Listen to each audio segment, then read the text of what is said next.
नमस्कार, आदाब, सत श्री अकाल। द क्लासरूम में आप सभी का स्वागत है। मैं हूँ रविशंकर कुमार और आज हम लोग बात करेंगे आगे की लेक्चर के। हम लोग 10 नंबर तक क्वेश्चन 10 तक हम लोग सॉल्व कर लिए थे, उसका अच्छे से एनालिसिस कर लिए थे।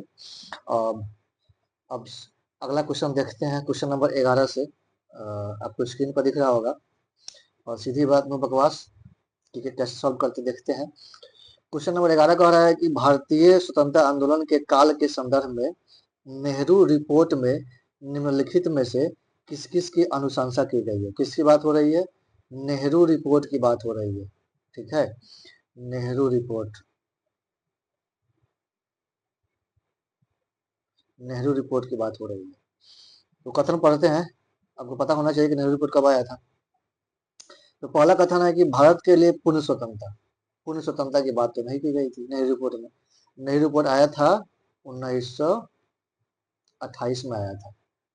ठीक है, तो इसमें डोमिनियन स्टेट की बात की गई थी, लेकिन किस स्टेट की बात की गई थी? डोमिनियन स्टेट की बात की गई थी कि हम ब्रिटिश सरकार के अंदर एक राज्य की तरह रहेंगे हम लोग। तो लेकिन पूर्ण स्वतंत्रता की बात नहीं की गई थी। सिंपल सब है, 19 में आया था, 1928 में आया था।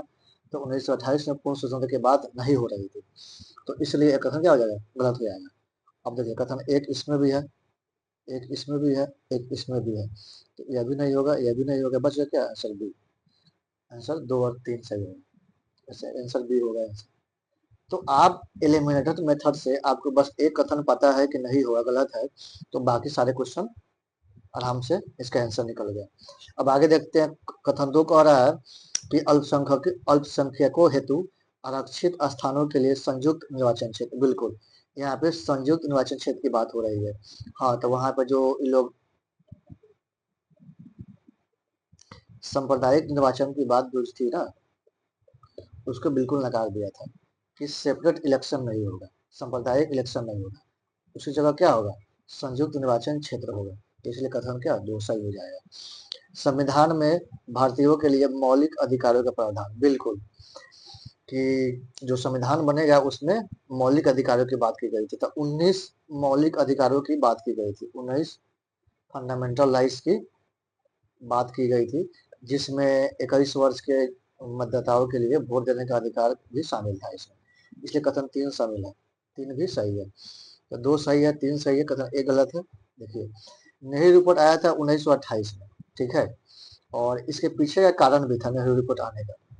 हुआ क्या था कि जब 1927 में साइमन कमीशन का गठन हुआ था। कब हुआ था? 1927 में साइमन कमीशन का गठन हुआ था। तो भारतीयों ने इसका पुरजोर विरोध किया, क्योंकि इसमें एक भी भारतीय शामिल नहीं थे। ठीक है, तो इसलिए इसका विरोध किया गया। तो साइमन कमीशन के जो गठन करने वाले थे उनका नाम था बर्कन हेड, जो राष्ट्र सचिव थे। क्या नाम था उनका? बर्कन हेड, ये राष्ट्र सचिव थे।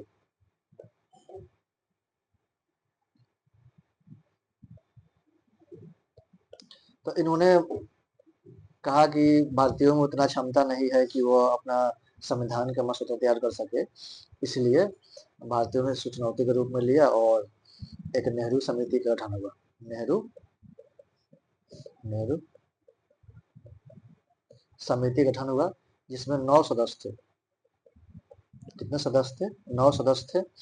और मोतीलाल नेहरू,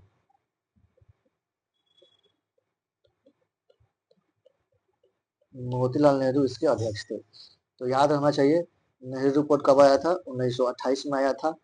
और इसमें किस किस की बात की गई थी? तो डोमिनियन स्टेट की बात की गई थी, पूर्ण स्वतंत्रता की बात नहीं की गई थी। अच्छा, सांप्रदायिक निर्वाचन की जगह किसकी बात की गई थी? संयुक्त निर्वाचन क्षेत्र की बात की गई थी। और मौलिक अधिकारों की बात की गई थी, जिसमें 19 मौलिक अधिकार थे। और नेहरू समिति के अध्यक्ष कौन थे? मोतीलाल नेहरू थे। और 1927 में जो साइमन कमीशन गठन हुआ था, उसमें पूरा भारत मतलब अंग्रेज ही थे, इसका भारतीयों ने विरोध किया। और साइमन कमीशन का गठन करने वाले जो थे बर्कन हेड, जो राष्ट्र सचिव थे, उन्होंने, उनका ऐसा मानना था कि भारतीयों में ऐसी क्षमता नहीं है कि वह संविधान का मसौदा तैयार कर सके। इसलिए भारतीयों ने इस चुनौती के रूप में लिया और एक समिति का गठन किया गया, जिसको बोलते हैं नेहरू समिति, और जिसकी अध्यक्षता कर रहे थे मोतीलाल नेहरू, और जिसमें कितने सदस्य थे? 9 सदस्य थे। हालाँकि इन सारी चीज़ों को हम एक अलग से पढ़ाएँगे, ठीक है? लेकिन थोड़ा-सा बता दिए हैं, ठीक है?